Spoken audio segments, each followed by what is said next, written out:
네, 이번 선은 대표 해외 일들의 성과를 나타내는 시간이죠. 또한 값진 일이 있었는지 하나하나 살펴볼 거고요. 저는 순위를 달리는 남자 순달람 한종목입니다. 네, 원래도 그렇긴 하지만 최근 주식시장은 정말 갈피를 잡기가 어려운 것 같습니다. 미국 연준과 시장의 동상이몽이 있어서 그럴 텐데요. 투자자들은 올해 금리 인하는 없을 것이다 라고 몇 번이고 강조하는 파월 의장의 말을 그다지 신뢰하지는 않고 있는 모습이 있긴 합니다. 그리고 이번 주는 내내 챗 GPT, 인공지능에 대한 키워드가 아주 곳곳에서 나오고 있는데요. 인공지능 기술을 통해서 수익화에 빠르게 성공하는 중요한 분기점이라는 사실이 중요해지고 있습니다. 자, 그렇다면 2월 1일에 FOMC도 끝났고 인공지능이라는 새로운 먹거리도 대두된 상황에서 어떤 종목들이 가장 높은 상승률을 구가했는지 순위를 한번 봅시다.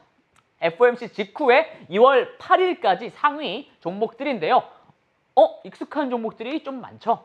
네, 2위부터 8위까지는 순달람에서 한 번씩 전부 다 다뤘던 종목들이기도 하네요. 이 10가지 종목들의 등락률, 가장 오른편에 등락률을 보시면은 두 자릿수로 높게 상승한 종목들이 많았던 만큼 최근 장세는 그렇게 나쁘지 않았다라는 것을 알 수가 있습니다. 그리고 나서 종목들의 테마들 한번 면면을 살펴봅시다. 사이버 보안과 그다음에 반도체 종목들이 굉장히 많이 포진해 있습니다. 아무리 해도 이런 종목들은 금리가 낮은 국면에서 좀 특히 많이 오르는 기술주들이기도 하고요. 연준의 피벗 기대감을 염두에 둔 상승률이지 않나라고 생각이 듭니다. 그리고 이들은 데이터 센터 관련 주들이기도 하죠. 지난주 빅테크들의 실적 발표 이후에 데이터 센터에 관련한 종목들, 데이터 센터에 관련한 중요성은 더욱이 커졌기 때문에 이런 점들이 입증됐기 때문에 이렇게 결과가 나온 게 아닌가라고 생각이 듭니다. 자, 그리고 남는 종목들 중에서 제가 언급해드릴 종목은 뭘까요? 상승률 상위 종목에는 정말 오랜만에 이름을 올리는 것 같은 여기 2위에 있는 바로 메타 플랫폼즈라는 기업입니다. 페이스북이라는 이름으로 더욱더 익숙한 기업이죠. 이번 달에만 무려 잘 안 보이네요. 20%가 넘게 상승했다는 건데 멋선 일인 건지 바로 달려보겠습니다. 메타에 대해서는 순달람이 딱 1년 전쯤에 방송을 했던 적이 있었습니다. 이게 메타의 주봉 차트인데요. 최근에 이렇게 반등을 주고 있기는 하지만 최근 많이 올랐죠. 과거로 돌아가서 한번 보면요. 참 이때 살벌하게 빠졌었죠. 주봉 차트상으로 이쯤에서 제가 방송을 했었습니다. 여기 영상 제목을 보면 알 수 있다시피 굉장히 이때가 어려운 시점이었습니다. 이때도 실적 발표한 다음에 주가가 급락을 하던 때였는데 이 방송을 보셨던 분들이 계시다면 아시겠지만 그 당시 저는 메타에 대해서 좀 안 좋은 시각을 갖고 있었습니다. 그런데 왜 1년 만에 메타를 다시 보게 됐느냐? 주가가 올라서? 네, 물론 그런 것도 있습니다만 1년 전에 제가 메타를 비판했던 요인들이 여러 가지 제가 딱 기재를 해놨는데요. 과거의 순달람을 재반박할 수 있는 근거들을 제가 최근에 발견했기 때문입니다. 좀 많긴 한데 다 같이 한번 하나하나 보겠습니다. 먼저 메타는 광고 비즈니스가 핵심입니다. SNS 기업들의 숙명이죠.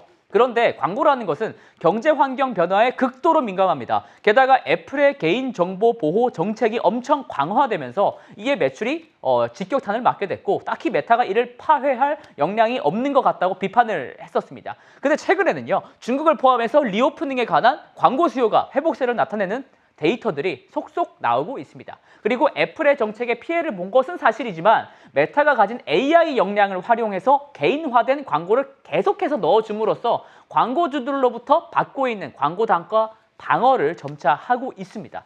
그리고 다음은 유튜브 쇼츠나 틱톡 같은 숏비디오 사업에 대한 건인데요. 이 분야가 수익화가 원래 좀 어렵거든요. 광고 단가도 그래 저렴하고요. 앞으로 사람들이 이런 짧은 영상을 더 많이 보게 돼서 메타에게는 수익성이 악화된다는 게 그때의 요지였는데요. 근데 여기 한번 보시죠. 메타는 지난 4분기 실적 발표 이후에 광고 전환율이라는 게 전년 동기 대비 20%나 상승했다고 발표했습니다. 이 광고 전환율이라는 게 향후 광고 단가를 결정짓는 핵심 요소 중에 하나거든요. 이는 메타가 본인들의 AI 역량을 통해서 맞춤식으로 광고를 때려서 고객에게 효과적으로 제때 광고를 잘 넣어주기 때문이라고밖에 생각하지는 않습니다. 게다가 올해 AI 관련 서비스들도 여러 출시하겠다고 이번에 발표했던 것만큼 앞으로도 여러 가지 서비스 수익이 발생할 여지가 있다라고 생각을 합니다. 그리고 제가 비판한 세 번째는요. 젊은 사람들이 페이스북과 인스타그램을 기피하고 틱톡을 많이 쓰고 있다라는 겁니다. 근데 미중 간 갈등으로 인해서 텍사스 공무원들은 틱톡 사용에 제한이 발생하게 된답니다.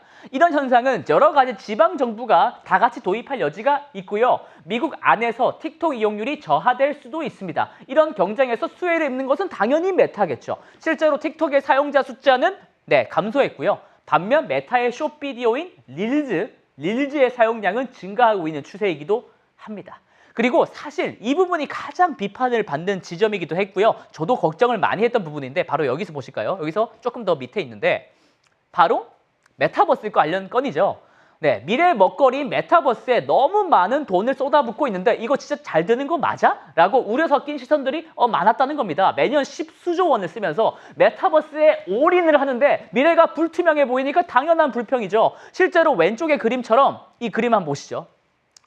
이 그림 보시면 이게 작년 8월에 메타가 개발 진전 사항을 업데이트했었습니다. 품질이 굉장히 조악한 수준이다 보니까 사람들로부터 엄청난 조롱을 받으면서 주가는 이후에 더 곤두박질 치고 말았죠. 더군다나 오른쪽에 보듯이 본인들의 메타버스 플랫폼을 이용할 유저 숫자 목표를 기존에는 50만 명 정도로 잡았었지만 2022년 말에는 28만 명으로 거의 절반 가까이 확 낮춰잡기도 했었습니다. 그래도 투자자로서 다행스러운 점은 불필요한 비용을 줄여서 현금 확보에 이제는 매진을 하고 있다는 겁니다. 이에 대한 부분은 조금 이따가 더 설명드리도록 하고요. 더욱이 중요한 점은 메타가 메타버스에 점령하는 것은 맞지만 이것은 장기적인 마스터 플랜이고 단기적으로는 AI에 중점을 주겠다고 말하는 것입니다. 즉 메타버스 올인이 아니고 우리도 이제 AI 투자한다는 말이죠. 실제로 메타는 데이터 센터 관련 지출을 줄이기로 했지만 AI 관련 데이터 센터 투자는 전혀 줄이지 않았었습니다. 그리고 마지막으로 개인정보 보호 강화 정책으로 수익화 제한이 있을 수 있는 규제 리스크가 여기 딱 있는데요. 사실 이 분야가 앞으로도 벌어질 수 있는 잠재 리스크라고 할 수는 있습니다. 하지만 이것은 메타만이 갖고 있는 문제는 아니고요. 빅테크들 모두가 가지고 있는 문제고 그리고 빅테크들이 가지는 AI 역량과 글로벌 사용자 데이터 확보는 미국이라는 국가 입장으로 봐도 큰 무기이기 때문에 미국 정부 입장에서 이것을 활용하려고 할 것으로 보입니다. 물론 이것은 제 희망사항이긴 하지만요. 그리고 지난 2월 초 메타는요. 실적을 발표했는데 관련 숫자도 그래도 실적 발표한 지 얼마 안 됐으니까 빠르게 한번 훑고 가겠습니다. 왼쪽은 메타의 매출과 매출 성장률이고요. 오른쪽은 주당 순이익과 그 성장률입니다. 성장률이 둘 다 파란색 선으로 되어 있는데 두 차트 모두 상당히 쉽지 않다는 걸 알 수가 있습니다. 심지어 왼쪽의 매출 성장률 그래프 한번 보시죠. 2022년 연간 기준으로 마이너스 1%인가요? 마이너스를 기록을 했고요. 주당 순이익은 오른쪽 차트를 보시면 되는데 주당 순이익은 이미 재작년 4분기부터 하락세였었습니다. 줄곧. 올해는 주당 순이익 성장률이 무려 마이너스 52%를 기록하기도 했고요. 빅테크가 맞냐라는 의심이 들 정도이긴 하지만 근데 올해 들어서 주가 상승률을 보면요. 빅테크 중에서 메타가 최선두에 있습니다. 무려 52%가 넘는 상승률을 기록하고 있는데요. 같은 기간 동안 나스닥 100 지수가 14% 오르고 여타 빅테크들이 20%가 안 되는 상승률을 보인 것과는 크게 대조됩니다. 특히 2월 초에 아까 암울해 보이는 실적 발표 이후에 주가가 이렇게 껑충 뛰었던 시즌이 있습니다. 이때가 실적을 발표했던 직후였고요. 물론 400억 달러라는 자사주 매입 계획을 발표한 것도 주가 상승에 이렇게 기폭제가 딱 되었지만 이것만으로는 이런 큰 상승이 설명되지는 않죠. 실적에서 투자자들이 메타에 대해서 긍정적으로 시선을 바꾼 것은 바로 비용 감축 문제였습니다. 아까도 설명을 드렸죠. 메타가 메타버스를 포함해서 돈 나갈 때가 워낙 많다 보니까 현금 유동성, 유동성에 대한 우려까지 제기가 될 정도였거든요. 근데 여기 두 그래프에서 볼 수 있다시피 비용을 진정성 있게 줄이겠다라는 겁니다. 왼쪽 차트는 임직원 숫자인데요. 매년 큰 폭으로 상승하던 직원 숫자가 이번 1분기에 11,000명을 해고했고 올해는 계속 동결할 거라고 합니다.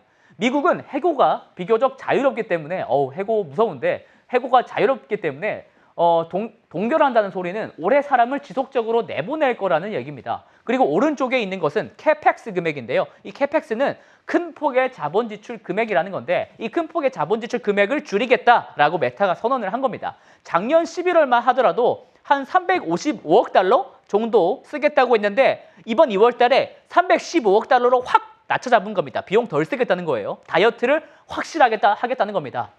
다이어트 쉽지 않은데. 그리고요, 메타는 사실 광고주들에게 아직도 가장 매력적인 SNS 플랫폼입니다. 왼쪽 그래프에서 보다시피 광고주들이 본인들이 마케팅을 하려고 할 때 가장 많이 사용하는 SNS 사이트는 페이스북과 인스타그램이라는 것이죠. 틱톡이나 유튜브 쇼츠에 밀릴 것이라고는 하지만 여전히 그 지위는 아직 어디 가지 않았다라는 말이 되고요. 특히 요새 보면 온라인 쇼핑을 할 때 SNS를 통해서 하는 경우가 점점 더 많아지고 있습니다. 글로벌 유저들을 대상으로 온라인 쇼핑할 때 주로 어떤 SNS를 쓰냐라고 물어본 설문조사에서 페이스북과 인스타그램이 가장 높은 득표를 오른쪽에 보시면 했다는 걸 알 수가 있습니다. 그리고 여기 4위에 있는 왓츠앱도 메타의 소유죠. 그러니까 여기서 알 수 있다시피 메타버스에 너무 많은 돈을 써서 문제였다는 거지, 성장성이 다소 꺾인 것은 맞지만 여전히 SNS 공룡으로서, 최대 공룡으로서 위치는 공고하다라는 말이 됩니다. 즉 과도한 밸류에이션 할인이 있었다면 어느 정도는 회복할 수 있는 명분이 여기 있다라는 거죠.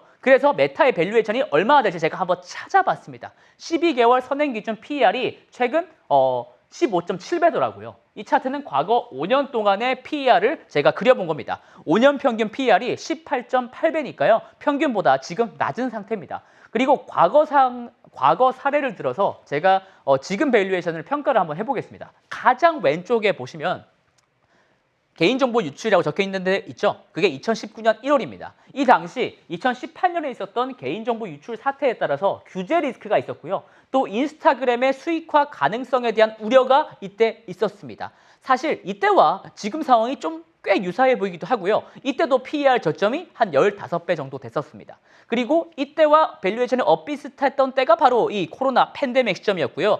여기서 우리가 생각해 볼 문제는 지금 PER 수준, 15.7배 수준에서 더 많이 오를 수는 있을까라는 겁니다. 왜냐하면 다른 기업들과 비교해봐도 지금 상황이 이제 딱히 싸 보이질 않기 때문입니다. 밸류에이션 매력이 많이 줄어들었다는 거죠. 왼쪽에 표를 한번 보시면 시가총액 상위 그룹들을 제가 추려서 각 기업들의 장기 성장률에 비해서 밸류에이션이 얼마나 되는지 찾아본 겁니다. 좀 말이 어려운데 설명드리면요. PER을 장기 성장률로 나눈 것을 PEG라고 합니다. 이 PEG라는 것은 낮을수록 좋은 거고요. 높을수록 고평가라는 말이죠. 전설적인 투자자 피터 린치가 애용한 지표입니다. 근데 메타의 PEG는 2.2인데요. 테슬라보다 높고 ASML보다 그리고 또 AMD보다 훨씬 높습니다. 이것은 다른 기업들보다 밸류에이션 매력이 이제는 그리 높지 않다라는 말이 되고요. 오른쪽에 주당 순이익 예상치 대비 주가를 보더라도 회색 영역인 실적 예상치가 올라간 폭에 비해서 파란 선인 주가가 너무 많이 빨리 급등했다는 점을 우리는 포착할 수 있습니다.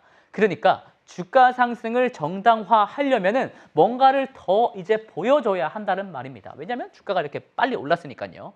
자, 근데 주가라는 건요, 실적과 기대감의 함수입니다. 그래서 제가 어떻게 생겼는지 여기 딱 그려볼 텐데요. 네, 아주 익숙한 함수죠. 네, P equal EPS 곱하기 PER.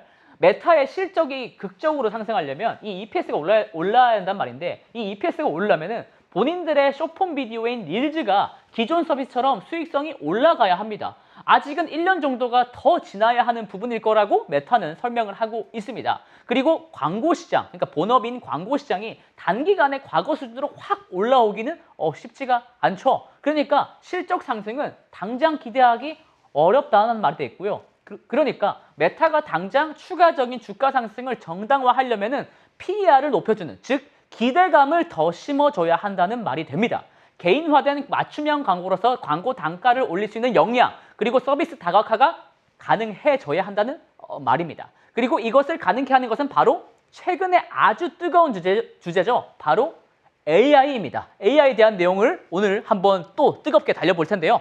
챗 GPT라는 딥러닝 기술이 모든 것을 먹어삼키고 있다고 해도 과언이 아닐 정도로 전 세계에 화두가 됐습니다. 실제로 여기 왼쪽의 그래프를 보시면 이게 딥러닝이라고 하는 키워드가 전 세계에서 얼마나 검색이 지금 많이 되고 있는지 트렌드를 나타내 본 겁니다. 최근 거의 올타임 하이를 향해서 달려가고 있는데요. 얼마나 많은 사람들이 딥러닝에 매료됐는지 알 수 있는 대목이기도 합니다. 이것은 주식시장에도 전이가 이미 됐습니다. 여기 바론스의 기사를 한번 보시죠. 인공지능 관련 주식이 폭등을 하고 있는데 이게 단기적으로 끝날 테마가 아닌 것 같다라는 게 기사의 골자입니다. 왜냐하면 새로운 먹거리를 확실하게 부상하는 모양이기 때문이죠. 그런데 이렇게 중요한 딥러닝에서 가장 중요한 세 가지 요소를 꼽자면요. 저는 여기 이렇게 정리를 한번 해볼 수가 있을 것 같습니다. 바로 딥러닝 알고리즘을 개발할 수 있는 소프트웨어적인 능력, 그리고 이 딥러닝을 만들 수 있는 원천 소스인 거대한 데이터, 마지막으로는 엄청난 연산을 필요로 하기 때문에 고성능과 저전력을 내세운 반도체 설계 능력, 이렇게 세 가지죠. 이 중에서도 가장 중요한 게 데이터 보유량이 얼마나 되는지, 그 데이터의 품질이 얼마나 좋은지라고 생각을 저는 합니다. 왜냐하면 충분한 데이터가 없으면 딥러닝이라는 것도 결국 무용지물이기 때문입니다. 그런데 여기서 바로 메타의 본 실력이 나옵니다. 메타는요, 페이스북, 인스타그램, 왓츠앱을 보유한 엄청난 사용자 숫자를 보유하고 있습니다. 사용자가 많다는 것은 그만큼 트래픽이 많다는 얘기고, 트래픽이 많다는 얘기는 그만큼 데이터도 많이 생성된다는 얘기입니다. 당연한 논리죠. 그 사람들이 여러 가지 텍스트도 쓸 것이고, 또 영상도 올릴 것이고, 또 대화도 할 것이기 때문입니다. 근데 이 메타의 서비스들을 이용하는 숫자, 정확하게 말하자면 MAU, 월간 활성화 유저 숫자가 전 세계적으로 30억 명에 이른다고 합니다. 전 세계 인구가 한 79억 명 정도 되니까요. 그러니까 전 세계 인구 중에 약 40% 정도가 메타의 이용자들이라는 소리입니다. 물론 이용자가 늘어나는 속도가 최근에 조금 느려진 건 사실인데요. 숫자가 여기서 줄지 않고 꾸준하게 그래도 조금이라도 늘고 있다는 게 더 무서운 겁니다. 게다가 여기 차트, 오른쪽 차트에서 보다시피 메타를 활발하게 쓰는 사람들의 참여율, 유저 인게이지먼트라고 하는데요. 이 참여율이 역대 최고치를 지난 4분기에 찍었습니다. 사용자 참여율이 높다는 건데, 이 말은 회원 숫자들이 단순히 유령 회원이 아니라는 말입니다. 메타가 이렇게 보유하고 있는 대규모 사용자 데이터는 AI 산업에서 강력한 입지를 보여줄 것이다 라고 저는 보고 있고요. 그렇기 때문에 다른 기업들, 예를 들어서 스낵과 같은 다른 SNS 기업들과는 차별화되는 지점이 바로 이게 아닌가라고 생각이 듭니다. 바로 AI죠. 그리고 올해는 인공지능의 해가 될 것이고, 또 관련 기업들이 지속적으로 주목을 좀 받을 것 같은데요. 메타도 여기서 중요한 역할을 할 것이라고 저는 생각을 합니다. 물론 큰 폭의 주가 반등 때문에 밸류에이션 매력은 좀 줄었긴 했지만, 올해 AI 테마의 지속성을 지켜보면서 계속 관심을 좀 가져야 된다라고 말씀을 드립니다. 근데 사실 인공지능 테마에 대한 지속성은 걱정 안 해도 될 것 같습니다. 바로 역사상 최고 천재 중 한 명인 스티븐 호킹의 말 때문입니다. 이 스티븐 호킹은 일찍이 이런 말을 했었습니다. 효과적인 AI를 만드는 것은 인간 문명에서 역사상 가장 큰 사건이 될 수도 있다고요. 인공지능, 딥러닝은 단기로 반짝할 테마가 아닌 필수 기술이고, 우리 삶 그 자체가 될 것이라는 점, 그래서 이 분야를 반드시 공부하고 관련 기업들을 알아야 한다는 점을 반드시 유념하셨으면 좋겠고요. 네, 인공지능한테 일자리를 뺏길까 두려운 순달람은 또 다음 주에 더 알찬 내용들로 찾아뵙겠습니다. 네, 지금까지 순달람이었습니다. 호잇!